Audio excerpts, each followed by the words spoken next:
Por gentileza, abra sua Bíblia do Evangelho segundo Mateus,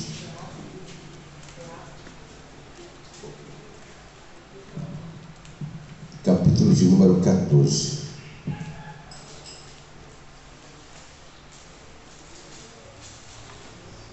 Mateus,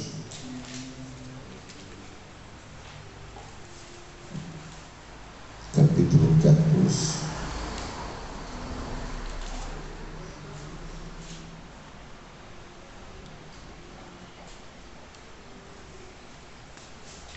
Todos encontraram? Versículo de número 19.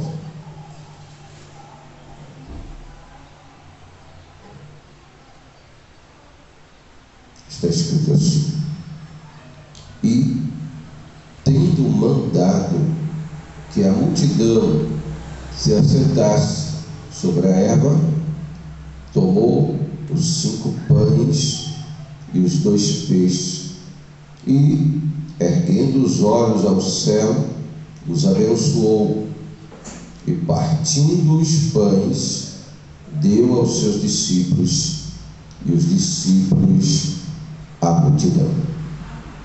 Pode sentar-se.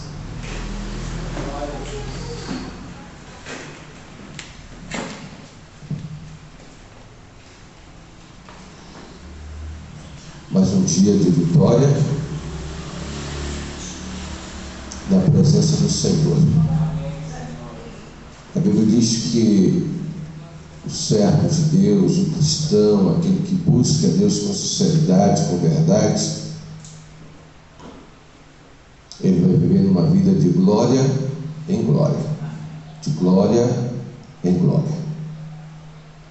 E é assim que tem que ser a nossa vida com o Senhor. Isso não significa dizer que não enfrentemos dificuldades, aflições,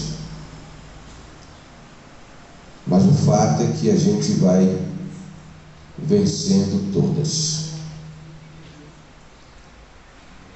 Eu fico pensando sempre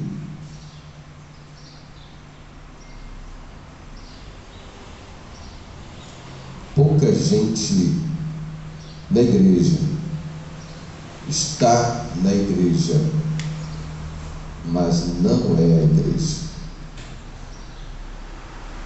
Uma coisa é servir a Deus, outra coisa é você frequentar um lugar que você gosta. O Evangelho de Jesus Cristo, ele não se adapta a nós. Você está me entendendo? O Evangelho não é adaptável. Nós é que temos que nos adaptarmos ao Evangelho. O Evangelho não submete a nós, ao que nós pensamos, ao que nós achamos, mas o Evangelho é uma caminhada de renúncia para servirmos a Deus. Então, por isso que o mundo ele é fatiado. Tem igreja A, denominação na realidade, porque a igreja de Cristo só existe uma na face da terra. Está fundamentada em Mateus capítulo 16, quando Jesus disse: sobre esta pedra edificarei a minha igreja. Quando Pedro ele faz a confissão dizendo que Jesus Cristo ele era o Filho, ele é o Filho do Deus vivo, Deus Altíssimo.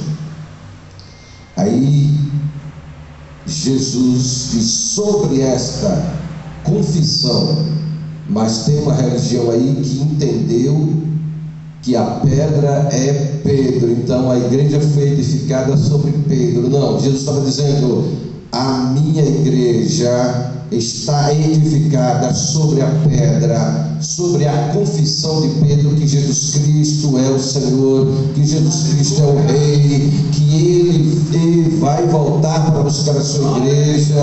A igreja ela tem que ser santa, a igreja ela tem que ser pura, a igreja tem que ser sem mácula. Então ele está dizendo sobre essa confissão. Pedro no grego significa Petro, significa pedra pequena. Jesus não iria edificar a sua igreja sobre uma pequena pedra, mas ele disse: eu edificaria a minha igreja sobre esta confissão, sobre esta pedra. Jesus Cristo é a pedra, pedra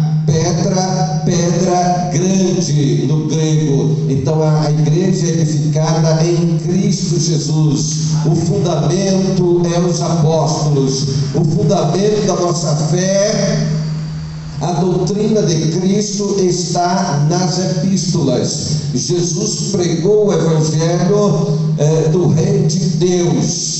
Os 4 evangelhos, eles mostram Jesus. Mateus ele mostra Jesus como rei, porque os judeus tinham um rei.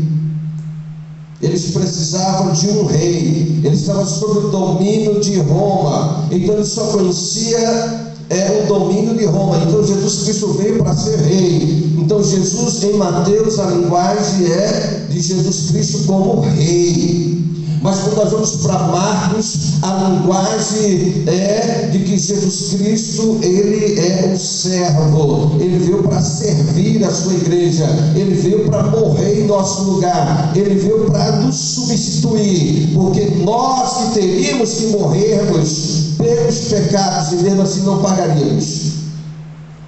Então Jesus, ele vem e morre por nós. Então morte substituta, ele nos substituiu. Por isso que ele foi para a cruz era para nós. Então Jesus nos substituiu na cruz, e ele foi agora o sacrifício perfeito de Deus. Esse sacrifício foi aceitável a Deus. Por isso foi falado aqui no início, o bispo mencionando sobre a aliança. Então a nossa aliança, ela foi feita no sangue de Jesus Cristo, não no sangue de um bode, não no sangue de uma galinha preta, não no sangue de uma vaca, de um boi. Não, foi feita no sangue de Jesus Cristo, porque é o sangue de Jesus Cristo que nos purifica de todo o pecado.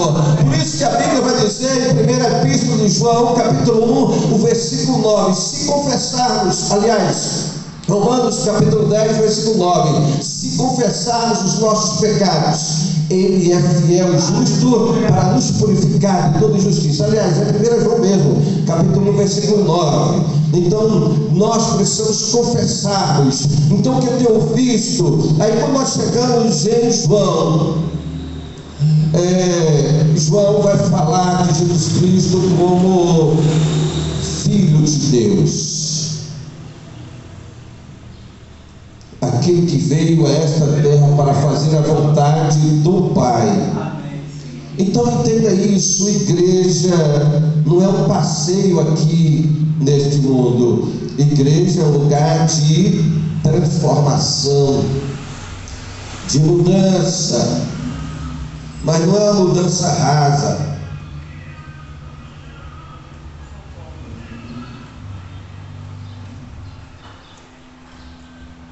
Não, é uma mudança profunda. Então o que eu tenho visto de uma forma geral na igreja, as pessoas vivendo de forma artificial. Deus é bom, eu creio em Deus, eu vou à igreja quando eu quiser, eu faço o que eu quiser, eu uso o meu corpo do jeito que eu quiser, o meu corpo é minhas regras. Esse é o conceito do feminismo. Feminino não, dos feministas. Que ser feminina, a mulher tem que ser feminina.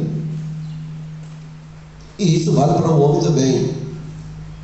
Eu tenho as minhas regras, eu tenho o meu entendimento. Então, por que isso? Porque ainda não houve uma entrega verdadeira do coração para Jesus Cristo ser o centro. Quando Jesus Cristo ele é o centro da nossa vida, Aí o apóstolo Paulo vai dizer para nós assim: não vivo mais eu, mas Cristo vive em mim. E a vida que eu agora vivo no corpo, esse tempo aqui no corpo, eu estou vivendo para a glória de Deus. Os irmãos entendem? Então, quando nós falamos de igreja, estamos falando de perseguição, estamos falando de lutas, estamos falando de situações adversas, estamos falando que temos um adversário que trabalha 24 horas para lhe arrebentar, para lhe tirar da presença do Senhor, para fazer você fracassar, para lhe tentar no casamento, para lhe tentar no namoro, para lhe tentar no trabalho, para lhe tentar em várias áreas. Porque o objetivo de Satanás é tirar a pessoa da presença de Deus, tirar da casa do Senhor, tirar de congregar, tirar de ser um adorador, tirar de servi-lo com todo o seu coração. Então, irmãos, não viva de aparência. Aliás, eu escrevi ontem à noite o Paripense justamente sobre a aparência. A pessoa vive uma aparência, ela vai mudando tudo, ela vive. Quando Deus tirou o povo do Egito, sabe o que acontece? Que ele fez a recomendação, a primeira recomendação: não imite esse povo. Por que Deus destruiu as 7 primeiras nações logo em volta, começando por Jericó?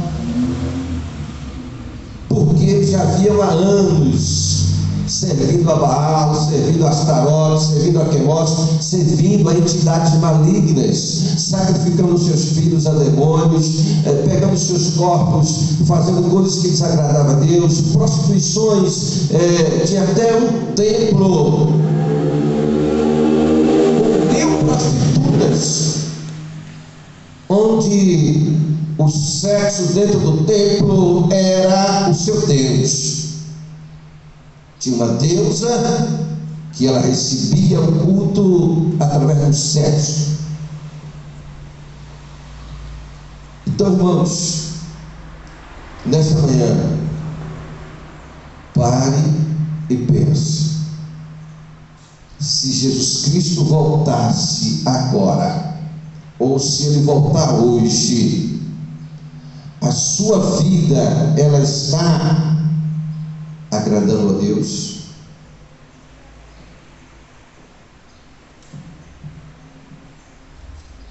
Às vezes você pode fazer uma coisa para agradar seu namorado, para agradar sua esposa, seu filho. Você faz até um sacrifício, que você quer a atenção dele ou a atenção dela. Agora você tem tido essa atenção de Deus? Você tem sido essa pessoa para Deus?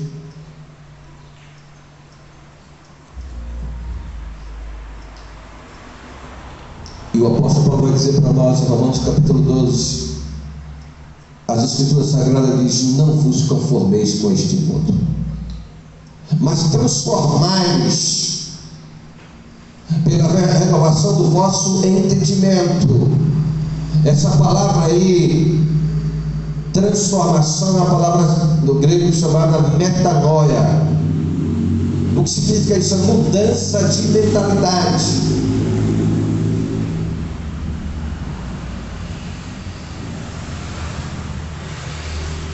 Quando há essa mudança de mentalidade, então sai a mentalidade mundana e entra a mentalidade de Cristo em nós. Sai a natureza pecaminosa e entra a natureza de Cristo em nós. Então, quando a natureza de Cristo entra em nós, aí nós podemos experimentarmos a boa, agradável e perfeita vontade de Deus.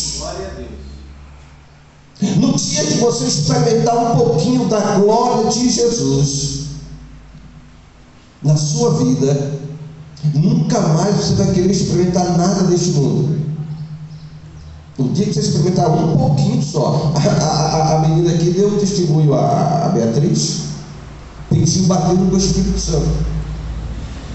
Ela só teve um pouco, uma gotinha, como se fosse uma gotinha. Deus só dando uma liberaçãozinha para ela entender que ele precisa usar, que ela precisa dar um lugar, que ela precisa se entregar de fato, de verdade. Não estou dizendo que ela não está servindo a Jesus, não. Os irmãos estão entendendo? Nem estou aqui julgando. Eu estou dizendo que no dia que houver uma entrega maior, mais da graça, da glória de Deus será derramada sobre a vida dela e sobre as nossas vidas. Então,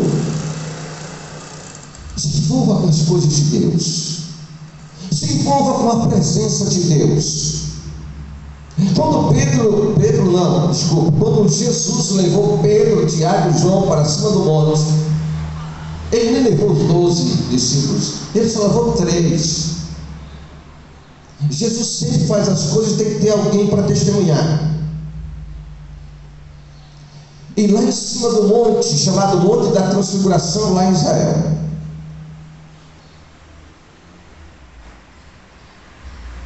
Jesus havia dito que muitos veriam a glória dele, o reino dele, antes de morrer.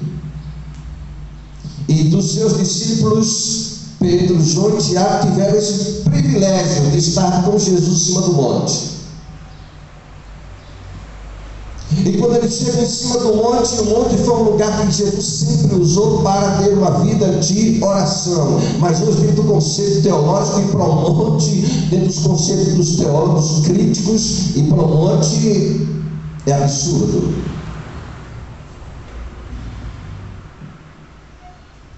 Eu sempre levei minha vida buscando ao Senhor também no monte. Uma coisa é você orar na sua casa, no seu quarto, é uma dimensão. Você orar no templo é outra dimensão. E você orar no templo, aliás, no monte, é outra dimensão. Eu pude entender isso na caminhada. E não então sejamos bitolados, porque alguém está fazendo algo de um jeito e você não aceita daquele jeito, e que o Espírito Santo tem que ser do seu jeito. Não seja essa pessoa. O Espírito Santo não está limitado ao nosso conceito, ao nosso entendimento, à nossa regrinha.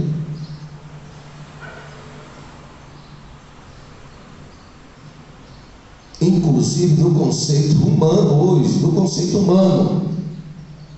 Existe um especialista aí que diz o seguinte, que o século XXI seria o século dos analfabetos. Século dos analfabetos? Como assim? Não estamos falando do analfabeto que não sabe ler e escrever. Estamos falando dos analfabetos que sabem ler e escrever. Como assim? Porque, segundo ele, no século XXI, você tem que aprender, você tem que desaprender e você tem que reaprender. Estamos falando de um raciocínio lógico,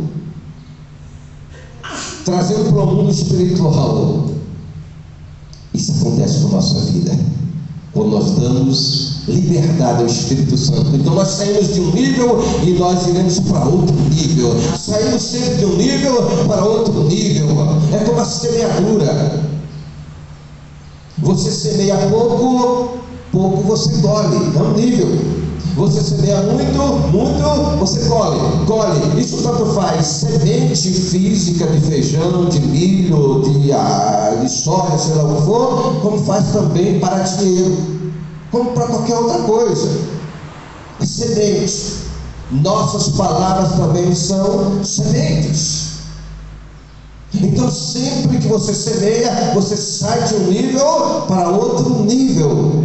Há sempre uma promessa de Deus, há sempre uma liberação do reino espiritual. Mas o diabo coloca na mente das pessoas a ganância, a avareza. E às vezes a pessoa até ganha, e no final da vida ele nem consegue desfrutar de tudo que ele ganhou. Ele até perde. Com remédio, com doença, em cima de uma cama, no hospital. A gente vê quando a população vai envelhecendo. Por quê? Porque falta a presença de Deus.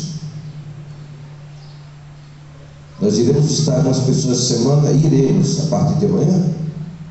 E eu estava pensando nessas pessoas que estão com uma condição financeira muito boa, mas é no médico constantemente, no hospital constantemente, é remédio, o que gasta. Você entende?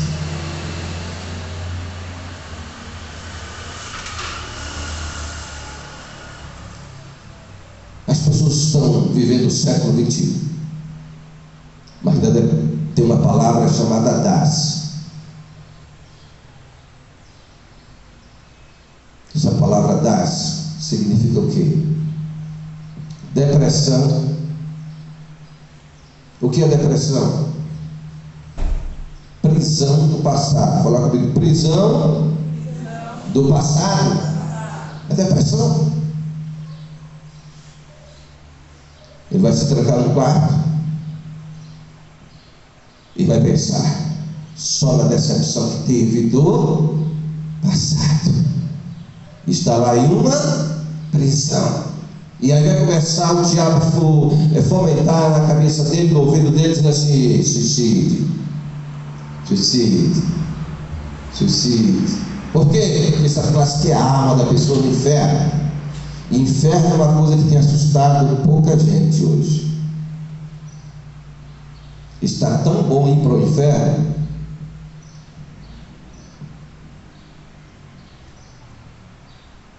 virou agora já um desejo de muita gente ir para o inferno.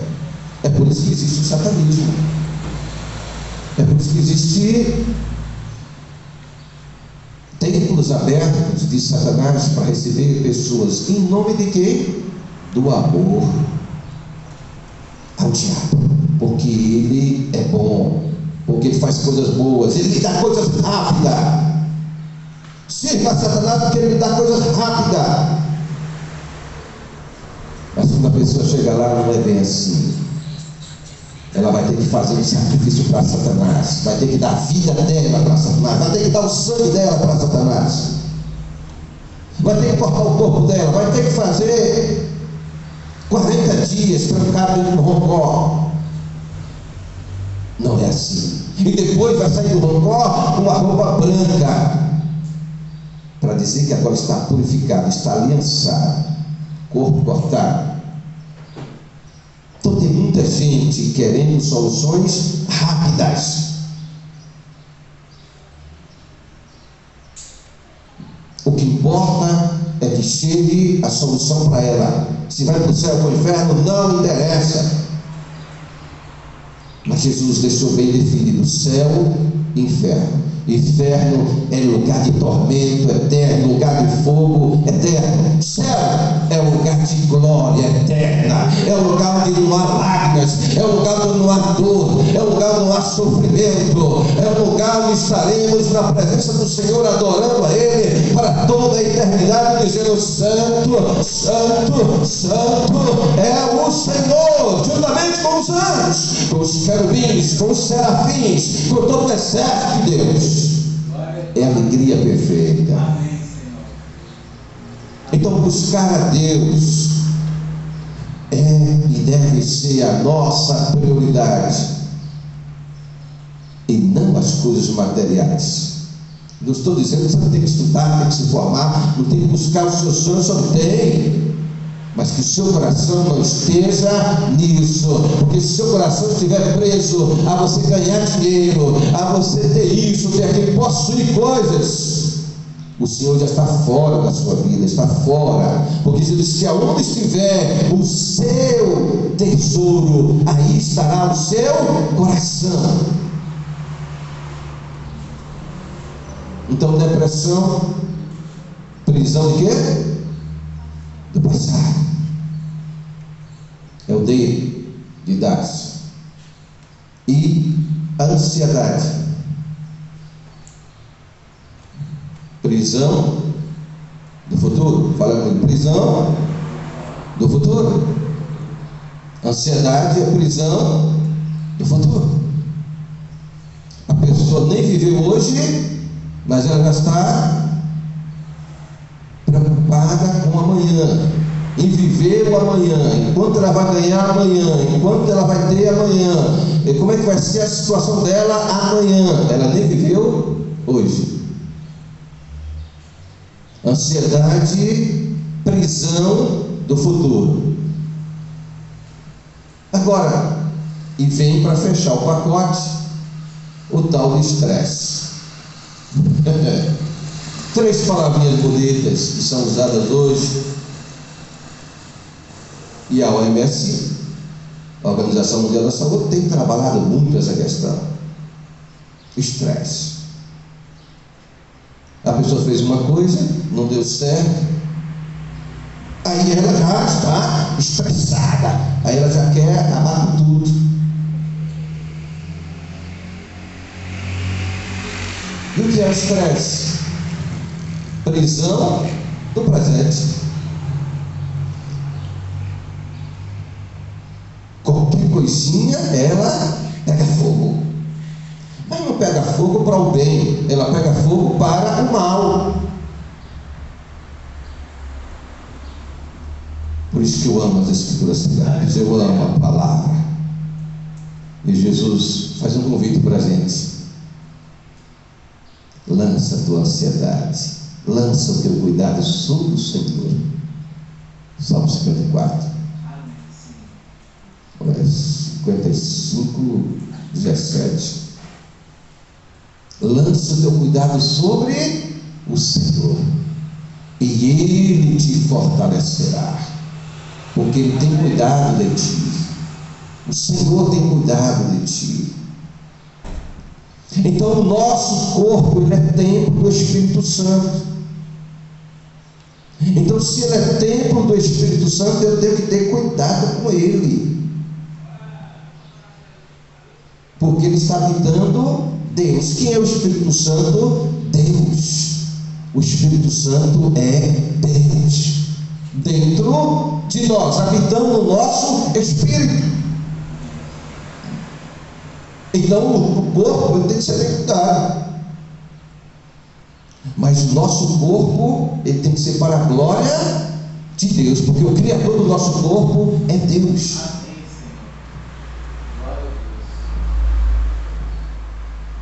O que tem a ver com esse texto que o senhor leu aí, que falou da Jesus fazendo a multiplicação dos pães?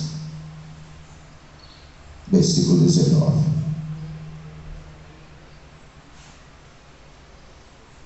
Esse texto fala de milagre, milagre da multiplicação. E esse milagre está registrado nos 4 evangelhos. E eu quero mencionar para você aqui rapidamente 4 aspectos aqui desta mensagem de Jesus, desse milagre de Jesus. No versículo 19 que nós lemos, esse capítulo 14, ele fala, registra a morte de João Batista, o grande profeta de Deus, precursor da vinda de Jesus. Foi ele que anunciou que Jesus estava chegando, tinha chegado. Depois que João Batista é preso por Herodes, foi degolado, João Batista já havia realizado o batismo de Jesus no Rio Jordão. Depois Jesus vai começar o seu ministério, e ele se retira para um lugar deserto, mas uma multidão começa a seguir a Jesus. Por que a multidão seguia Jesus? Porque Jesus dava o que a multidão precisava: pão, cura divina, libertação, salvação.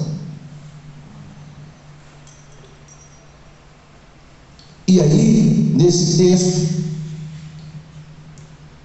o povo está com fome, já andando no deserto, não tinha onde comprar nada. Mas aonde Jesus está, há milagre. Aonde onde Jesus Cristo se encontra na sua vida, vai haver milagre, porque Jesus, Ele é bom. Aleluia. E por isso que Ele mandou que nós fôssemos seus imitadores. O apóstolo Paulo diz: sejam meus imitadores, assim como eu sou de Jesus Cristo. Então Jesus Cristo veio para ser o nosso referencial e mostrar para nós que, como Ele venceu como homem humano, nós vencemos. As mesmas tentações que Jesus passou, nós passamos. Níveis diferentes, mas passamos. Então, a multidão está com fome. E o que é que nós aprendemos nesse texto? Jesus manda aquela multidão se assentar-se. E Ele agora pega 5 pães e 2 peixes, chama os seus discípulos, e é impressionante: 5 pães e 2 peixes. O discípulo está lá com 2 pães na mão, aliás, 5 pães na mão, e outro está com 2 peixes. E Jesus faz uma oração e apresenta ao Pai, e fala para o discípulo: agora sirva a multidão. Porque Jesus olhou para a multidão e viu que eles estavam com fome, estavam com sede, e não podia despedir eles, porque era uma distância já avançada e não teria o que comer. E Jesus, Ele tem cuidado de nós. Amém. Ele se preocupa conosco. Amém. Interessante que os discípulos partiam o pão, 5 pães. Ali tinha aproximadamente, a Bíblia vai falar de quase 5.000 pessoas, mas contando mulheres e homens, chegaria mais ou menos um cálculo de 15.000 pessoas ali no deserto, em volta de Jesus, sentado no chão. Não tinha uma cadeirinha bonita dessa, porque eles queriam um encontro com Jesus. E os discípulos agora vai passando, tira um pedacinho do pão e dá para um, o outro tira um pedacinho do peixe e dá para o outro, um com 2 peixes, outro com 5 pães. 15.000 pessoas aproximadamente. E vai passando, e vai passando. Mas só que a proporção que Ele vai cortando o pão e vai servindo a multidão, o pão não acaba, o peixe não acaba, está acontecendo um milagre. Aleluia. Termina o final da fila lá, daquela multidão que está sentada no chão, na erva.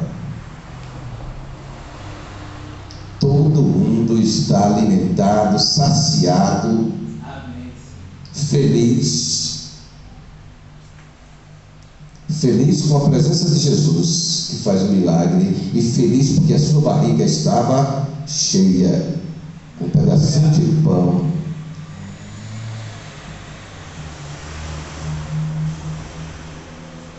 E o primeiro aspecto aqui dessa mensagem é que Jesus destaca que Ele é o pão da vida. Ele é aquele que provê tanto para o nosso corpo físico como para a nossa alma. Amém. Por isso que Ele disse: vinde a mim todos. Não foi alguns não, todos. Mas Ele faz o convite, porque Jesus é educado. Jesus não invade o seu coração, não invade a sua vida. Vinde a mim, todos que estáis cansados, sobrecarregados, e eu vos aliviarei. Porque só Ele pode penetrar na nossa alma, no nosso espírito. O homem não pode, o homem não pode, a ciência não pode. Sempre que eu falo da ciência, eu lembro de Alexandre o Grande, quando morreu.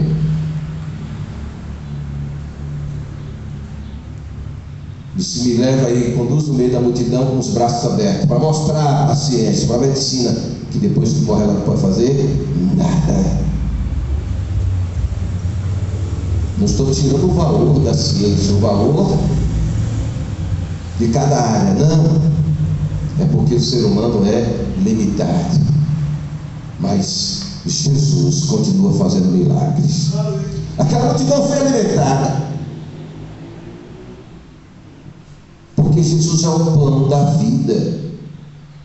E aqui nesse milagre também comprova, é o segundo aspecto, comprova que Jesus Cristo, ele tem poder para fazer milagres. Quando nós falamos de fé, fé não se mede, fé não é apalpável,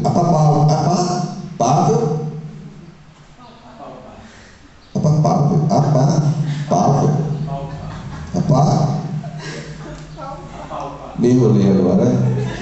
Quando a gente não está acostumado a estar pronunciando uma palavra, né? É a mesma coisa que você pronunciar paralelepípedo, né? Meu Senhor Jesus, você não pode apalpar. Melhorou agora? A fé você não pode apalpar. Eu acho que estou acrescentando uma letra. Você está vendo?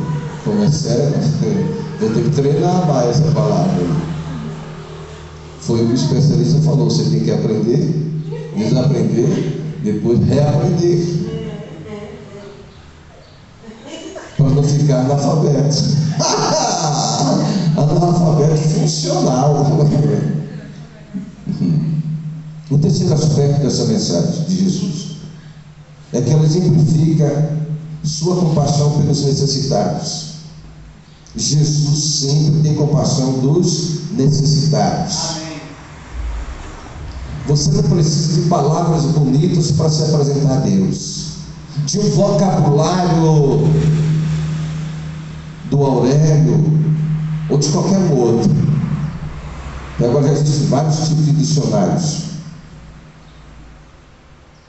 Antes existia uma coleção chamada britânica, né?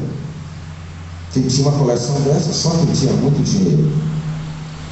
Hoje você entra na internet e você tem tudo. Mas a coleção dessa, a britânica, só quem tinha bastante dinheiro, né? Então, Jesus, ele vai mostrar aqui para nós o ser humano que ele era, a compaixão que ele tinha pelas pessoas. Essa semana, uma pessoa me pediu uma ajuda, eu fui buscar no centro de recuperação uma pessoa que me desse um espaço, porque essa pessoa que me pediu tem um amigo que está sendo morador de rua, e era amigo dele, trabalhador, vivia, mas a mãe veio a falecer e ele teve alguma situação complicou para ele, e ele largou tudo e foi morar na rua, mas não quer morar na rua. Ele precisa de um amparo, e para isso tem que ter compaixão. Eu encontrei um lugar para internar ele, e que ele nem vai precisar pagar. Um lugar extraordinário, tipo uma fazenda, onde tem uma assistência excelente em todas as áreas, né? Então, por causa da compaixão pelo ser humano. E o quarto aspecto aqui dessa mensagem de Jesus é que ele ensina que o pouco que nós temos pode ser transformado em muito, se for colocado nas mãos do Senhor Jesus e por ele abençoado. O pouco que nós temos, ele pode ser multiplicado se for colocado nas mãos de Jesus e abençoado por Jesus. Por isso que a Bíblia vai dizer que a bênção do Senhor ela habita na casa do justo. Amém. Mas a maldição do Senhor habita na casa do ímpio, aquele que está desobedecendo os seus princípios, que está vivendo a vida segundo o seu querer, o que ele acha. Aqui na vida, irmãos, nada funciona sem regras. Se você for para uma empresa, tem regras. Se você for para o judiciário, tem regras. Se você for para a política, tem regras. Se você for morar com os ciganos, tem regras. Se você for morar com o índio, com os índios, tem regras. E eu descobri uma agora interessante. Toda vez que se visita a casinha lá do índio, não é o nome da casinha? Aldeia. Todas as vezes que se visita uma aldeia e vai falar com o chefe lá da aldeia, você tem que levar um presente para ele. Olha só, eu não sabia disso. Então é uma regra. E aí, e a igreja de Cristo? Ela anda de qualquer jeito? Não. Nós temos também uma regra que é chamada de regra de fé e prática. Fé e prática. Repita comigo: fé e prática. Mas como você vai praticar se você não está lendo? E tem gente até que já leu e também não pratica. Então, nós temos uma constituição de Deus. Como é que nós devemos morar no céu? Como é que nós devemos viver aqui na terra? Como é que nós devemos viver no casamento? Como é que nós devemos viver na nossa vida financeira? Como é que nós devemos viver aqui na terra? A Constituição de Deus vai dizer para nós. Então, irmãos, por que Jesus teve essa vida vitoriosa?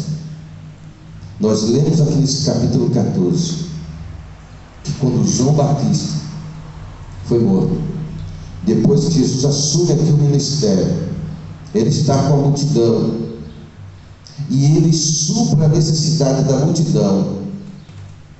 O que é que Jesus faz? Dá um comando para os discípulos: entrem no barco. E os discípulos entram no barco e começam a navegar ali no mar. Mas Jesus, ele se recolhe. Para quê? Para estar em oração. Porque a oração vai trazer intimidade com o Pai. E quando nós temos uma vida de oração, nós estaremos nos fortalecendo. Nós estaremos recebendo do Senhor as estratégias. Porque nós lemos lá no Salmo 37, vai dizer que o ímpio ele maquina contra o justo para matá-lo. Ele não quer ver o ímpio não quer ver o justo bem sucedido, não. Ele quer matar o justo.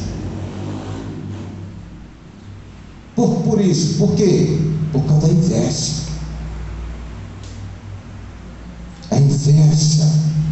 Você comprou um tênis bonito, a pessoa quer ter um tênis igual ao seu. Você comprou uma roupa bonita, a pessoa quer ter a roupa igual à sua. Comprou uma casa bonita, quer ter uma casa igual à sua. Comprou uma moto bonita, quer ter. Comprou um iate, quer ter igual. É assim que vive a sociedade, o ser humano. Então Jesus, ele requer de nós que nós tenhamos uma vida de oração, uma vida de relacionamento com Ele. Isso tem que ser primordial na nossa vida, para gerar um relacionamento profundo. Você só tem um relacionamento de namoro porque você vai estar próximo da pessoa. E mesmo assim, quando casa, ainda descobre, cuidado com o livro. Quando casa, ele descobre que tinha coisa que nem sabia, que nem conhecia. Ah, mas a gente era dois pombinhos, a gente se entende. Se entende, e que quando chegou no casamento agora quer quebrar a panela na cabeça do outro? Os dois pombinhos se entendiam. Rosinha ia, Rosinha vinha, né? Estou falando de flores, né? A aniversário não. Entendeu? Chocolatezinho. O que você está precisando? Agora que estão os dois pombinhos vivendo no mesmo telhado, ei, agora os pombinhos As penas estão caindo dos pombinhos. Tem que ter cuidado.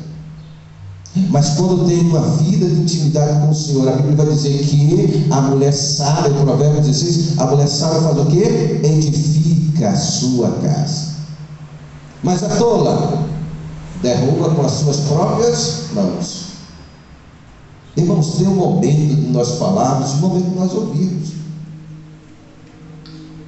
Se o esposo, me dá conselho agora de os caras, se o esposo falou algo que desagradou a esposa, e ela aproveita daquela palavra, ela manda mais 2, 3, 10, acabou os pombinhos.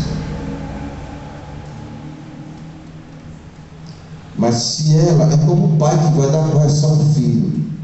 O filho fez a coisa errada, aí fala assim: espere, eu vou lhe pegar. Então, quando ele for dar correção ao filho, não será uma correção, será uma vingança.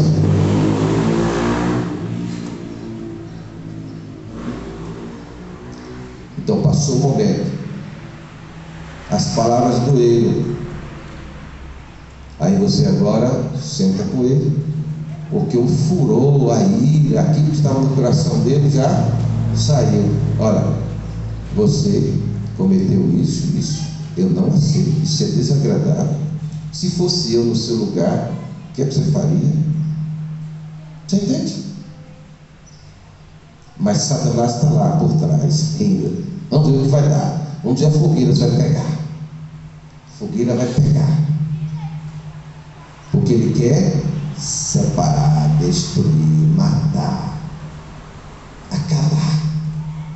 Aí a pessoa foi incompatibilidade de gênero. Incompatibilidade de gênero? Não, precisava de vida com Deus, oração. Vamos observar, todo casamento que acaba tinha algo que já vinha acontecendo por trás, que vinha desagradando, e foi somando, e foi somando.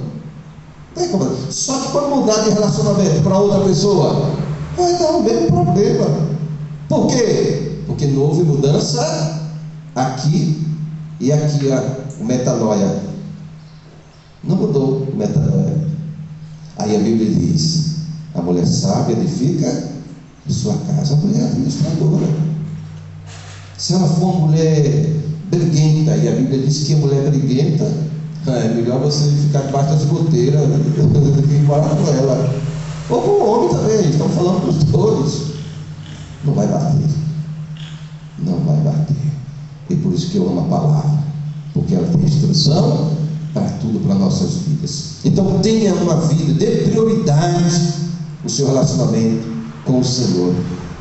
A falta de oração na vida de um cristão, o que vai acontecer? Vai mostrar e demonstrar que a vida espiritual dele, está declinando. E se a sua vida espiritual vai mal, todas as outras coisas irão mal. Não adianta ir para um hotel, para um motel, para um restaurante granfino, pagar champanhe importada, sei lá o que for, dizer: vamos, estamos aqui. Não vai funcionar. Não adianta mandar flores pelo correio, porque não vai funcionar. Tem que haver liberação de perdão, tem que haver conserto, tem que haver mudança dentro do coração, das nossas atitudes. Então Jesus, ele sempre olha para nós com compaixão, com amor, com misericórdia. Então por isso que a misericórdia do Senhor não tem fim. Não tem fim. Ela se renova a cada manhã. E depois Jesus vai dizer para nós: não temas. Nós estamos em uma batalha diariamente. Eu fico impressionado às vezes quando eu estou convivendo com algumas pessoas. Um dia ela amanhece com a cara bonita, bom dia, boa. Ela sai falando com as plantas, sai falando com o cachorro, com o gato, Aí no outro dia acorda, parece que chupou limão, teve uma batalha à noite, aquele negócio azedo. É por isso que eu sou uma pessoa transparente, irmãos. Eu sou o que sou. Quer dizer, eu não sou Deus, não. Deus porque usou essa expressão aí, né? Apresenta lá para o faraó, eu sou o que sou. Mas eu estou dizendo assim que eu sou transparente. E você me vê aqui, vai me ver na rua, vai me ver aonde eu estiver. E também vai me ver dentro do restaurante, dentro do avião, aonde eu estiver, onde Deus me enviar, também com a minha Bíblia Sagrada. Por quê? Porque ela é a minha espada. Porque quando eu não conhecia Jesus, eu andava com a faca afiada dos dois lados. Você entende? Mas graças a Deus que eu conheci Jesus logo cedo, na minha juventude. E houve mudança, houve transformação, houve metanoia. Era piama. E eu entrava dentro da escola assim, agora escondido. Então, veja bem, não tinha detector de metal, né? Irmãos, no decorrer dessa mensagem, quando os discípulos, eu vou finalizar, quando Jesus estava dentro do, aliás, os discípulos dentro do barco,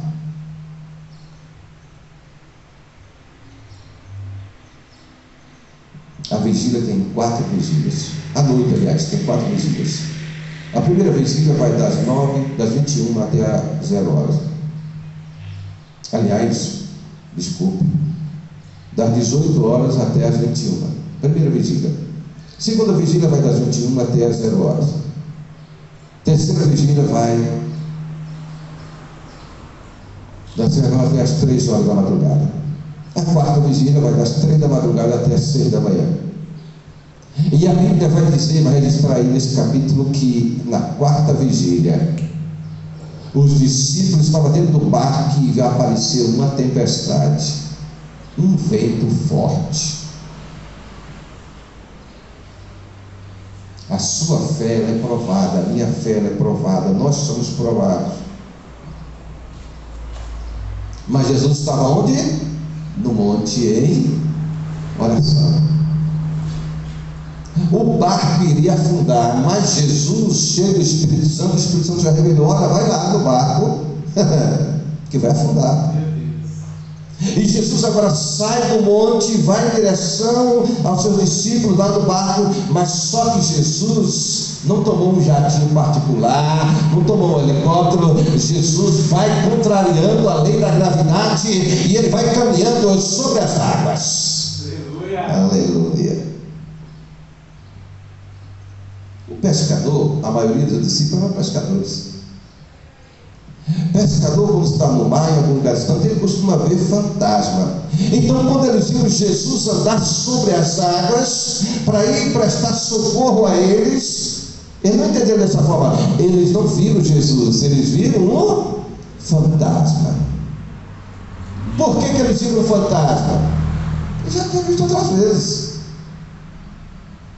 nos seus momentos de pescaria, mas só que agora não era um fantasma, mas eles estão vendo o fantasma. Mas Pedro sempre na frente. Jesus se apresenta: não é um fantasma, não, sou eu, Pedro. Ah, é o Senhor? Nem reconheceu a voz de Jesus. Isso significa o quê? Falta de relacionamento, de intimidade, porque a carnalidade estava reinando em Pedro.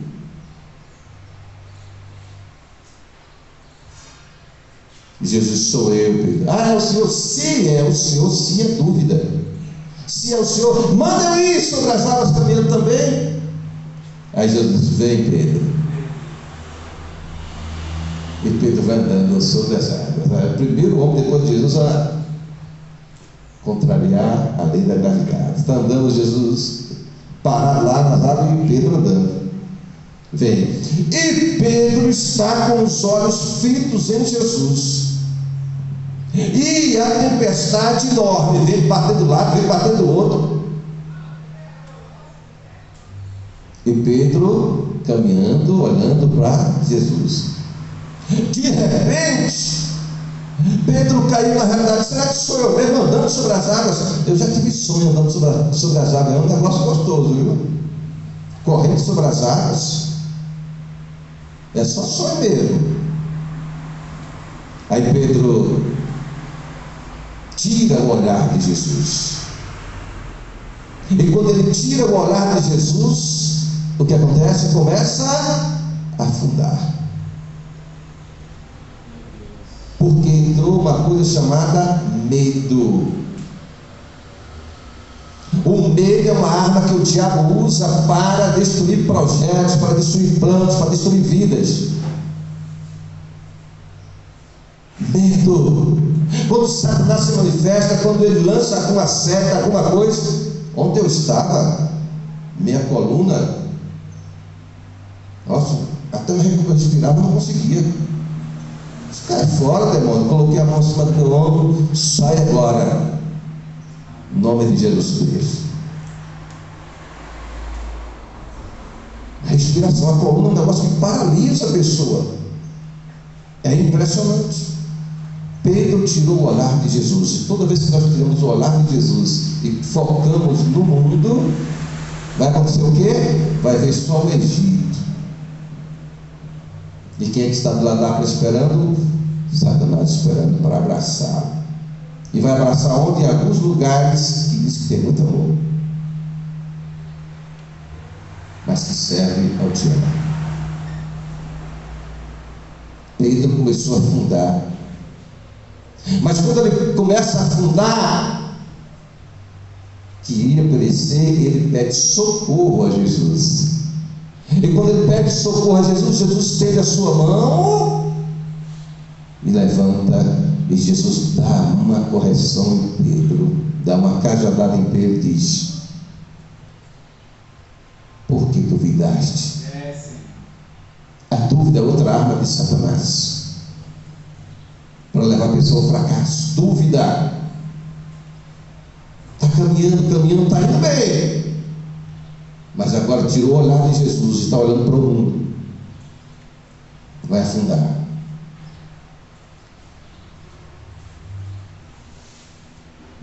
A dúvida gera fracasso, gera derrota. E Jesus diz para Pedro: por que duvidaste, homem de pequena fé?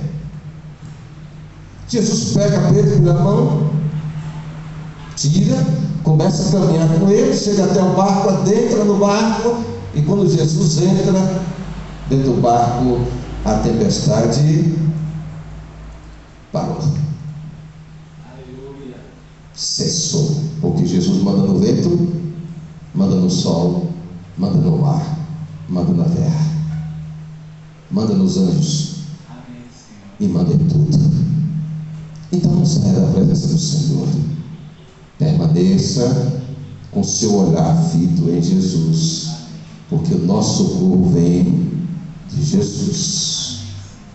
E se o seu pão, Jesus é o pão da vida, se você está alimentado por Ele, tudo na sua vida dará certo. Pode levar um tempo, mas vai dar certo por causa da bênção do Senhor.